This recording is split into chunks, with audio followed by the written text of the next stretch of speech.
Hello, good evening, everybody. So this is section Learning Target 5 on Unit 2. This one's about inverses, and there's an assignment out there for you. Ready? Dying to be done by you. It is in my math lab. I think there are 9 problems, maybe 8, so please do it. And this is, what can I say? This is an important section too. I love this one. So we're going to find inverses, and I wish it was called reverses, and you'll see why in a second. But let's just, before we get to that, let me remind you what a composition is. So the composition of G and F, G of F of X. So X is going to go into F will do something, and then the result will go into G, and then G will do something. And then once G is done, you're done. So let's plug in 1. If I plug in 1, come on. If I plug in 1 into F, what comes out? Well, what does F do? F takes the input squared plus 3. So if I square 1 and then add 3, 1 plus 3 is 4. So 4 would come out. And then that 4 in turn goes into G. What does G do? Well, G takes the input minus 3 and then square roots it. So 4 minus 3 is 1, and the square root of 1 is 1. So that's kind of cool. We started off with 1, it turned into 4, and then 4 turned it into 1. Let's try the other one, 2. If I plug in 2 into F, 2 squared plus 3 is, what's 2 squared plus 3? 2 squared is 4, 4 plus 3 is 7. 7 comes out of F. And then that in turn goes into G. What does G do? G takes the input, minus 3, and then square roots it. So 7 minus 3 is 4, and the square root of 4 is 2. Again, ended up with what we started with. How about 9? Well, if I plug in 9 into F, F will square what it receives plus 3. So 9 squared is 81, and 81 plus 3 is 84. 84 will go into G. G takes the input minus 3. So 84 minus 3 is 81. And then it takes the square root, and you get 9. There it is. Not a coincidence. Whatever F will do, G will undo. So notice also that the range of F becomes the domain of G. Keep that in mind. That's an important thing. But let's see. So again, whatever F does to a number, G will undo. Let's see if the reverse is true. Let's find the composition of F of G. Let's start with negative 5. If I plug in negative 5 into G, it's going into G first. Negative 5 minus 3 is negative 8, and I can't take the square root of negative 8. So negative 5, I should have known better. Negative 5 is not in the domain of G. So shouldn't have even considered negative 5. Is 3 in the domain? Yes. So 3 can go into G. And when I plug 3 into G, what do I get? Well, 3 minus 3 is 0, and the square root of 0 is 0. Am I right? So 0 comes out of G and goes into F. F squares what it receives and then adds 3. Well, if I square 0, I get 0. And then if I add 3, I get 3. You can take my word for it. It works for every number. It'll work for 12 and for 28. Let's just do 28. I can't help myself. So if I plug in 28, 28 is going to go into G. And G, 28 minus 3 is 25. The square root of 25 is 5. Now, 5 is going to go into F. What does F do? F squares what it receives and then adds 3. So it's going to square 5, getting 25. And then if you add 3, you get 28. Again, the range of one equaled the domain of the other. So this idea of undoing, or kind of like reversing, you start with something and then you end up exactly with what you started with. That is called an inverse relationship. inverse relationship. And you are going to find inverses and use inverses. First, let's start with graphing inverses. That thing right here that I was kind of harping on, the range of one equal the domain of the other. At this point in the game, every time I say the word range, what letter are you thinking of? You should be thinking of Y. And every time I say domain, you should be thinking X, and vice versa. If I say X, you should think domain. Like I saw my domain at the movie theater last week, and it was awkward. All right, so here's f of x. I know 3 ordered pairs of f of x. Let me get rid of me. And one of them is 1 comma 4, so I can graph that 1 comma 4. Another one is 2 comma 5. I can graph that. And the third one is 3 comma 6. I can graph that. Domain and range for all 3. Domain is 1, range is 4. Domain of 2, range of 5. Domain of 3, range of 6. What if I switch the domain and the range?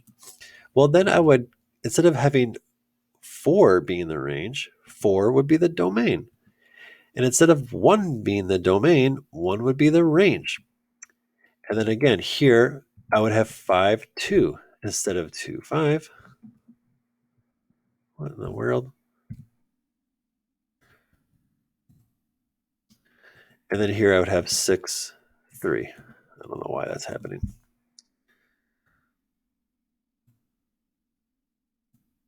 Oh, God. All right, we're going to do it the old-fashioned way. Get my caffeine hand ready. Yep, I had some iced tea this morning, or this afternoon. And then 6 here, 3 there.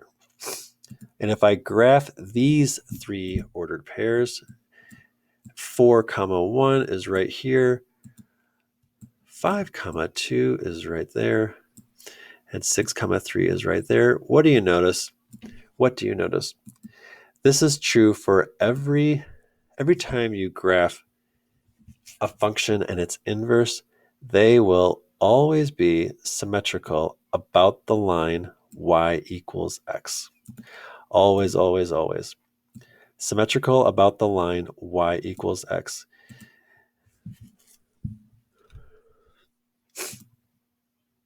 So back to the composition thing. You know two functions are inverses of each other if both of these things are true.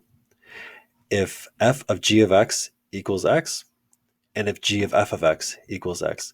In other words, when I plug in 12 into g is going to give me something, but then when I plug that into f, I'm going to get back to 12.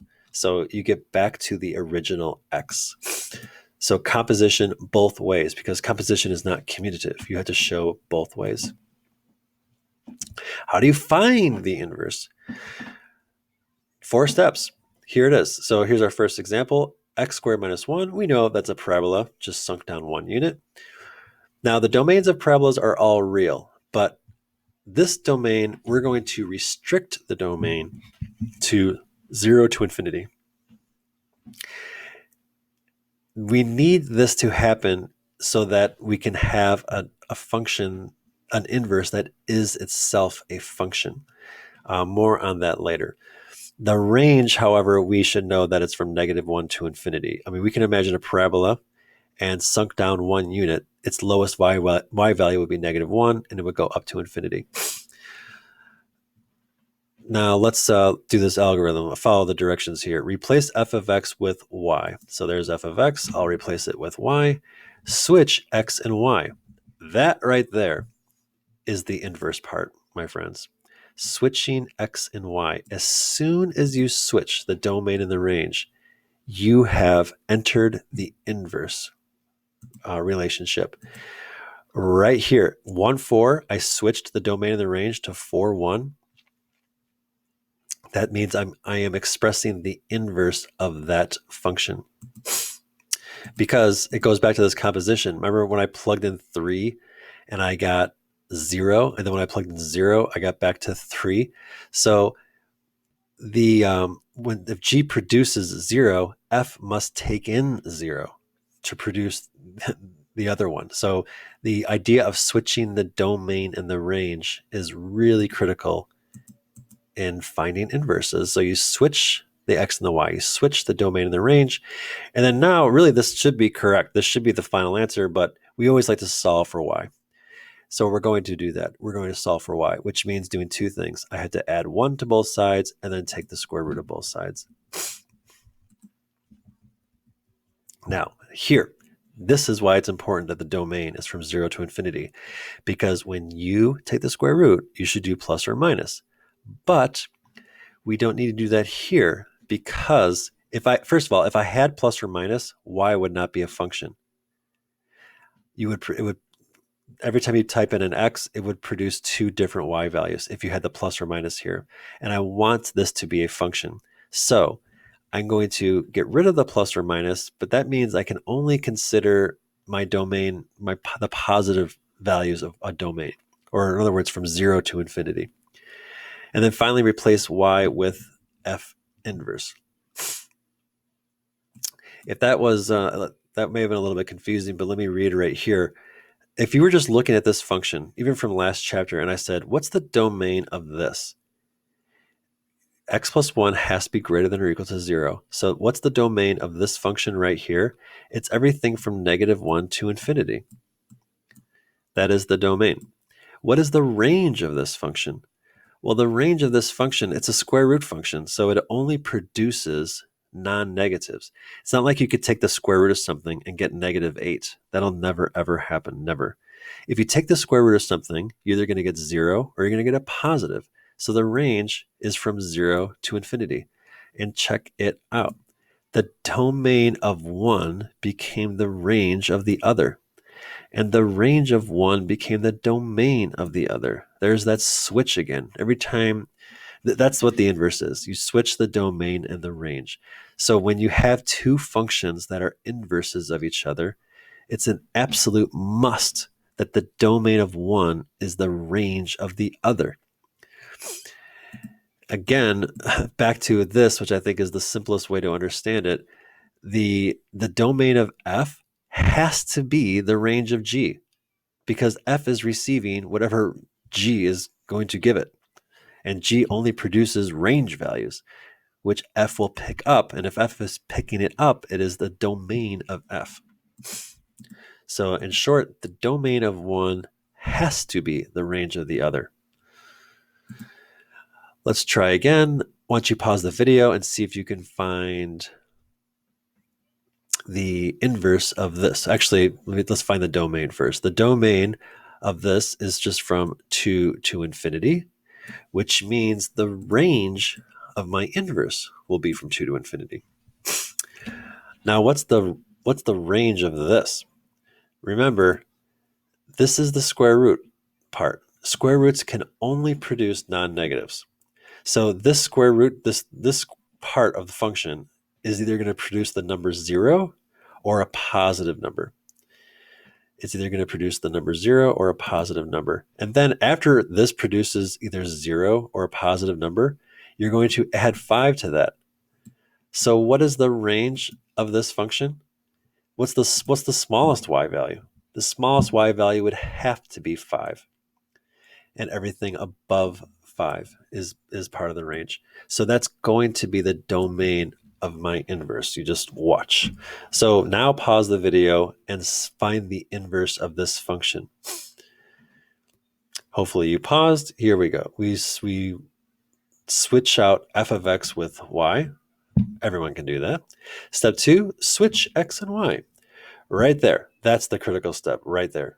As soon as you switch x and y, you're in the inverse. Now you just have to solve for y. And there are 3 things you have to do.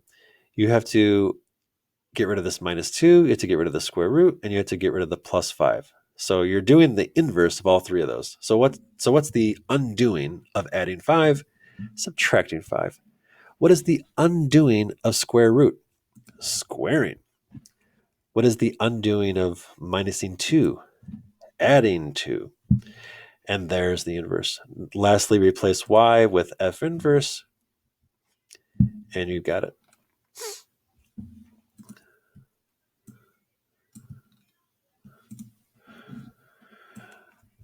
So I've got the inverse and the two functions that are both inverses of each other. Now notice this is a parabola.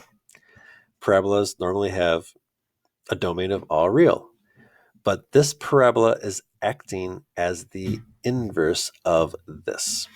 And let's just graph that very quickly to show you what I mean.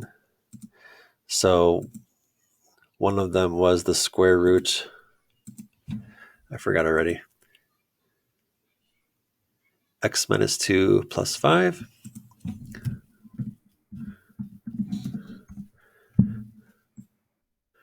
Here's x minus 2. So notice our transformation, people, it went to the right 2 and up 5. So there's where the square root kind of begins.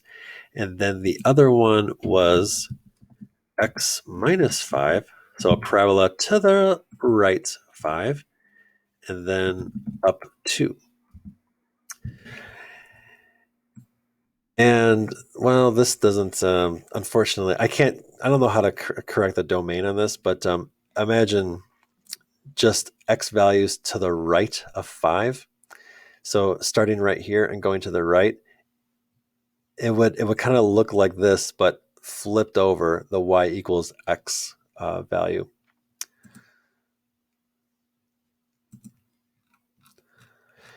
I've got a graph here anyway. Oh, that's the wrong one.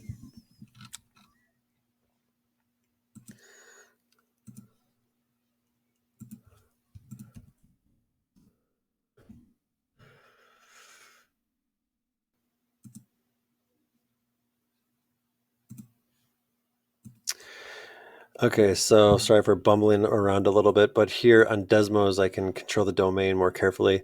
So here's that parabola, x minus 5 squared plus 2, but only including x values greater than or equal to 5. So that's the red one. And the blue one is the square root. And as you can see, they're totally symmetrical along the line y equals x. They intersect right here. So this is a guarantee that whatever this ordered pair is, the y equals the x. This one, I meant to do a Google search for muscles, but this one will really flex your algebra muscles here, not the muscles you eat, even though those are delicious.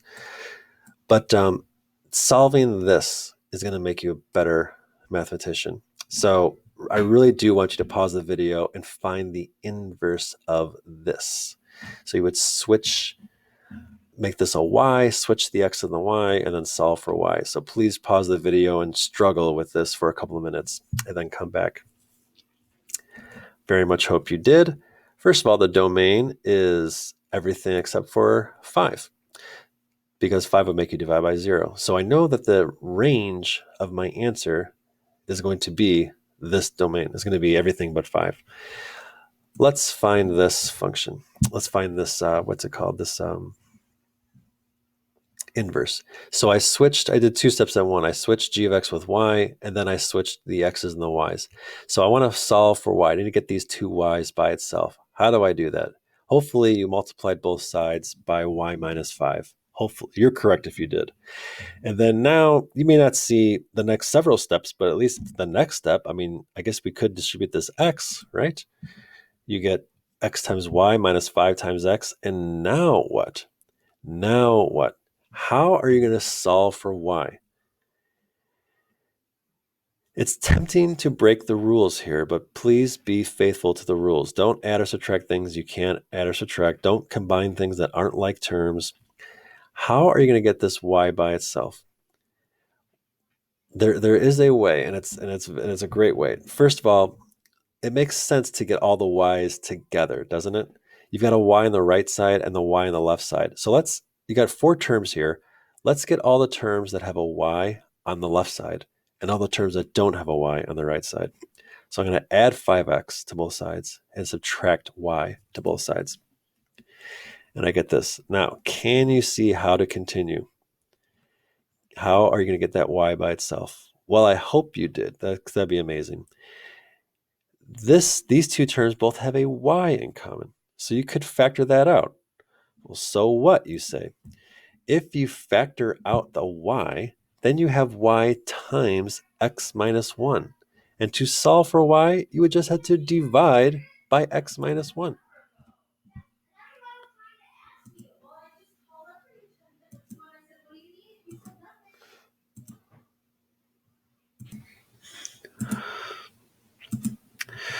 So we have this polynomial, this function, I'm sorry, not a polynomial, this function as the inverse function.